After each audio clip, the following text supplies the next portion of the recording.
पूज्य श्री उड़िया बाबा जी महाराज जी के चरित्र में आपने बताया था कि एक बार एक गुरुकुल के विद्यार्थी ने पूज्य बाबा का प्रारब्ध ले लिया था और आपने एक कथा में सुनाया कि अयोध्या जी के राजा का कोड का प्रारब्ध निंदा से खत्म हो गया, बस गुरु द्वारा निंदा रह गई थी। तो आपके स्वास्थ्य सही करने का भी तो कोई उपाय होगा महाराज जी? आपको कष्ट कम हो इसलिए कोई ऐसा उपाय बता दो जिसमें। बस एक ही उपाय, राधा राधा जपो, तुम प्रसन्न रहो, तुम स्वस्थ रहो, यही हम देख रहे हैं, यही हमें सुख है। हमारा शरीर तो जितने दिन के लिए श्री जी ने निश्चित कर रखा है उतने दिन आपकी सेवा कर रहा है, इसको तो जाना ही है।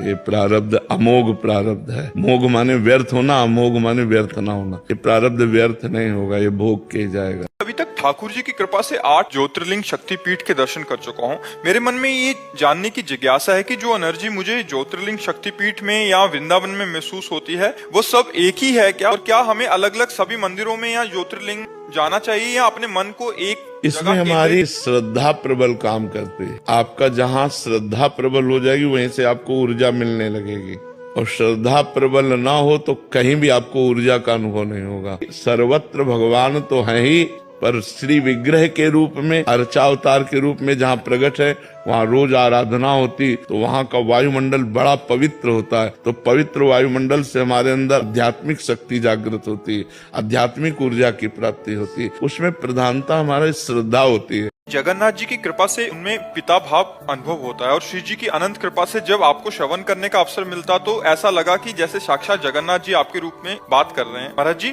मैं ऐसा क्या करूं कि अपने पिता जगन्नाथ जी के हृदय को अनंत प्रसन्नता दे पाऊं? लीला कथा का गायन बहुत जल्दी प्रसन्न होते हैं। जहाँ जहाँ भगवान की लीला कथा का गायन होता है वहाँ भगवान प्रकट रहते हैं। भगवान कहते हैं मैं योगियों के हृदय में भी नहीं रहता, बैकुंठ में भी नहीं रहता। जहाँ मेरा भक्त लीला गायन करता है वहाँ मैं रहता हूँ। तो गीत गोविंद का गायन जगन्नाथ जी को बहुत पसंद है।